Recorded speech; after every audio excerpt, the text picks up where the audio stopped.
Back on Gertie Woo, back again, that Wednesday mood. Right, well, I've already done this once, and I realised afterwards I'd had it in slow-mo for some reason. So, I'm back. Everything's going a bit sort of bits up in Britain at the moment, so I'm going to have a look at this quickly.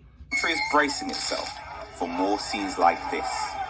Police are aware of 30 gatherings and are preparing for a day of disorder. An extra 2,200 riot-trained officers are being deployed to confront whatever comes next. Oh dear. After days of a fray on the streets, the Prime Minister chaired a second meeting of the Emergency Cobra Committee. Yeah, well, he can chair all the Cobra meetings he wants, Mr. Keir. I'm not sure what's going on here, to be honest. It seems to be that... Personally, and this is my own personal opinion, I think there's a plot afoot to get rid of Mr. Keir. So I'm not sure what's going on, but he's not handling it very well, is he? So, all over Britain, there's protests going on at the moment. Well, they're not protests, let's have it right, they're riots. As he said there, we're braced for over 30 different cities and towns. The little fishing town that's adjacent to where I live in the countryside, but if I got in my car, it would take me about 20 minutes to get there. They've actually got a protest going on there at a mosque, and the mosque is like a repurposed house down like an alleyway. It's the most harmless little building ever, but anyway, they're going to have a protest there, so it's coming near the south coast and near the coast, and as I say, in the cities. And this has been going on a very, very long time, all this sort of strife, hasn't it? You can see the police are done up there and it's baking hot and they've got all their protective stuff. And I think this is from last night. But as I say, the footage is going live. If you go on YouTube, you've got all your YouTubers there that are making a nice crust, that are filming it live or whatever they're doing, and calling themselves citizen journalists. And then you've got the legacy media as well as the social media journalists there as well. So, it's pretty penny, isn't it? You've got our ethnic brethren that, when they get tooled up, like I said the other day, the two-tier comes from the fact that they police different sides differently, because having worked in the area where you're dealing with people that are out of their mind on alcohol is hard work. It's hard work, and you would deal with them differently, especially if they also are self-medicating on, say, medication that isn't from a general practitioner. Let's just be polite and say that. Say they're medicated on other sort of stuff and alcohol, or just alcohol, up against dealing with the ethnic brethren. I'm not going to generalise, well, I'm going to generalise, because mainly they don't drink or they don't take or self-medicate, do they? So you're dealing with a side there that's just raging with testosterone, ladies and gentlemen, across the world.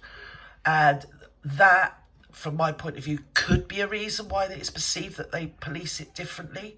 I mean, I don't know. I think there's also more angles at play as well, but obviously I'm not going to go into that here. But whatever's happening, it's going to be a shoot show, isn't it?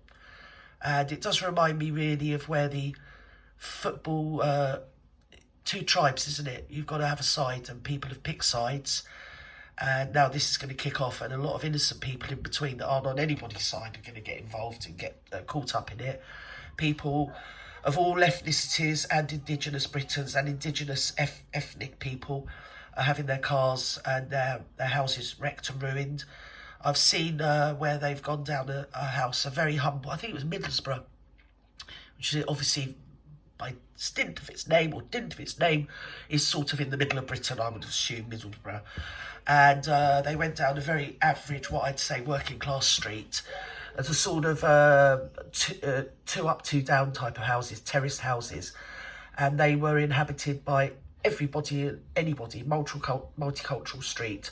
And they just smashed everybody's windows, did everybody's cars in. You see women crying because their car's wrecked and they got kids and it's the summer holidays. And I've seen people that couldn't even afford to get a glazier. If you can hear my grandson, he's in another room, he's going mental. It's the summer holidays, viewers. They couldn't even afford a glazier, so they were putting like cardboard boxes where windows once were. So I'm not sure what's going on there, but everybody's getting caught up in it. Babs is getting excited in the other room. But it's all going to kick off. And I'm not sure what's going on, but I don't think it is as we're being treated to or being offered the explanation by either social media or legacy media. I think there's bigger plot afoot here. And I was going to go on about the football tribes. It used to be tribal. After we won the World Cup in 1966, it became much popular to put football on TV. So you had football Saturday night, you had football Sundays, and you had high days and holidays football. If there was an important match, it was football. And there was only like 3 stations at the time. So yeah, football was a big thing, and it did bring about the rise of the tribalism within football. So you had multicultural populations, say in West Ham and Chelsea, their fans would reflect the area that they're living. So you'd get all nationalities that were West Ham supporters, or Tottenham supporters, or Spurs supporters, or Chelsea supporters, and they'd always have a rage up with the opposing team's supporters. And that was sort of similar to the Mods and Rockers of the 60s, similar to the Teddy Boys, and nowadays in our generation it's this.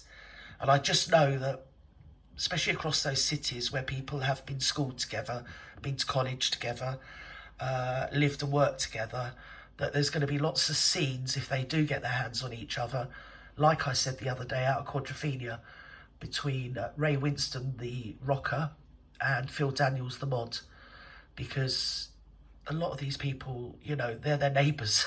I think that's a long way of what I'm trying to say. They're their compatriots, they live around them, they are the people they're their people. And the dividing lines have been drawn. So, yeah, I'm not sure how it's all going to end. But I will say one thing before I go. I think I've posted it as well. Sheep are naturally wary of wolves, but it's the farmer that will take them for slaughter. And with that, I'm going to say, wherever you are in the world, have a lovely afternoon, morning, or good night. And yes, let's batten down the hatches if we're in the UK. And wherever else we are in the world, or you are in the world, I wish you all the best and love you loads. Take care. Bye-bye now.